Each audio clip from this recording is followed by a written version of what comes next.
कथावाचक प्रेम बाईसा। इस वक्त हम बात करें राजस्थान की, ये पूरे देश भर की एक बहुत ही चर्चित मुद्दा बन चुकी है, क्योंकि कुछ लोगों का कहना है कि भाई साहब आत्महत्या की थी, लेकिन हाल ही में उनके पिता का बयान आया है कि थोड़ी तबीयत नरम थी सुबह के वक्त। मैंने कहा कि अस्पताल चलो, तो उसने कहा कि अस्पताल जाना सही नहीं है, इतनी भी ज़्यादा तबीयत खराब नहीं है। लेकिन अचानक से जब तबीयत बिगड़ गई, पिताजी एक युवक के साथ मिलकर अस्पताल लेकर गए, थोड़ी सी बुखार ज़्यादा थी और डॉक्टर ने एक इंजेक्शन लगाया, और पिताजी का कहना है कि उस इंजेक्शन लगाने के कुछ सेकंड, कुछ मिनटों बाद ही उसने अपने प्राण त्याग दिए। यानी कि जो सोशल मीडिया पर और जो ट्विटर पर हर जगह एक कंट्रोवर्सी छिड़ी हुई है कि क्या आत्महत्या है, क्योंकि जैसा अभी तक माना गया था कि 5:30 बजे उन्होंने अपना देह त्याग दिया, 5:30 बजे डॉक्टर्स ने कह दिया कि भाई साहब अब ये जीवित नहीं है, मृत घोषित कर दिया उन्हें, और 9:28 पे उनके इंस्टाग्राम पे एक पोस्ट होती है। इससे कहीं ना कहीं लोगों को लगा कि आत्महत्या की थी, और हो सकता है शायद एक पोस्ट रीशेड्यूल करके या शेड्यूल करके चली गई हो वो। लेकिन उनके पिताजी का कहना है कि बेटी के आखिरी शब्द थे कि पापा मुझे जीते जीते तो न्याय नहीं मिला, हो सकता है मरने के बाद मिल जाए। जितने भी तमाम गुरु हैं उन सभी से कहना ये कि मुझे न्याय दे दे। अब न्याय किस बात का, ये आप सभी के मन में आ रहा होगा। याद कीजिए कुछ समय पहले उनका एक वीडियो वायरल हुआ था प्रेम बाईसा का, अपने ही पिता के साथ, जिसमें वो बेड पर लेटी होती है, पिताजी एंटर करते हैं, आके थोड़ा जैसे बेटी को स्नेह देते हैं, गाल खींचते हैं, लेकिन उसके बाद जो होता है उससे लोगों को लगता है कि भाई साहब ये थोड़ा आपत्तिजनक जैसा माहौल दिख रहा है। एक पिता और पुत्री के बीच में प्यार जायज़ सी बात है, लेकिन ऐसा प्यार कहाँ देखा जाता है।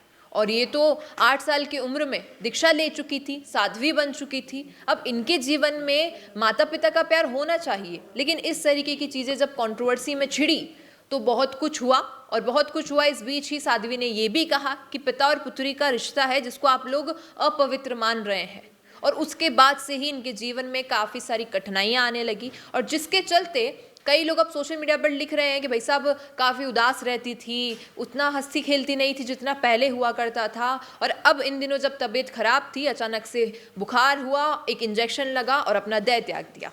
और उसके बाद मरते दम पे जब आखिरी शब्द में उन्होंने ये बातें कही कि मुझे न्याय मिलना चाहिए मरने के बाद, जीते जी तो नहीं मिला। मैंने कई बार लोगों को पत्र लिखा, लेकिन उन लोगों ने ना तो उस चीज़ का कोई जवाब दिया, ना ही मुझे स्वीकार किया।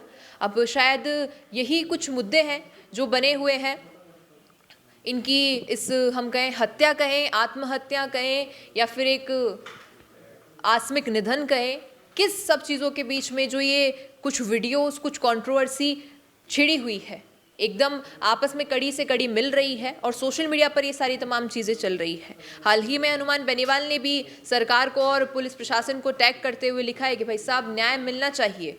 हमारे क्षेत्र की एक साध्वी है, और कई लोग तो अब ये तक कहने लगे हैं सोशल मीडिया पर कि भाई साहब कथाओं का बहिष्कार करेंगे, क्योंकि जिनकी कथा हम सुनते थे उनके साथ ऐसा अन्याय हुआ है कि वो साध्वी अग्नि परीक्षा देने को तक तैयार थी। शंकराचार्य को भी उन्होंने लिखित पत्र लिखा था कि मैं अग्नि परीक्षा दे सकती हूँ, तमाम गुरुओं को पत्र लिखा, लेकिन किसी ने उनकी बात नहीं सुनी। और हो भी सकता है कि शायद ये तमाम सारी चीज़ों के चलते वो मानसिक स्तर पे थोड़ी सी कमज़ोर हो गई हों, जिसके चलते उनकी तबीयत बिगड़ी। तबीयत बिगड़ने पर बुखार में इंजेक्शन लगा, और इंजेक्शन लगने के बाद उन्होंने अपना देह त्याग दिया। बाकी अब आप क्या कहेंगे इस पर, बताइएगा कमेंट में। धन्यवाद। रुकिए और जरा ध्यान से सुनिए। क्या आप हमारी इन खबरों से अपने व्यापार को भी बढ़ाना चाहते हैं? तो आप भी खबरों के दौरान इस तरह के एलिमेंट्स पर अपना विज्ञापन दे सकते हैं, या फिर ऐसे खबर के 1 मिनट बाद अपना पूरा विज्ञापन डलवाएं, जो कि 8 लाख से ज्यादा सब्सक्राइबर्स और फॉलोअर्स वाले द फैक्ट इंडिया चैनल्स और पेजेस से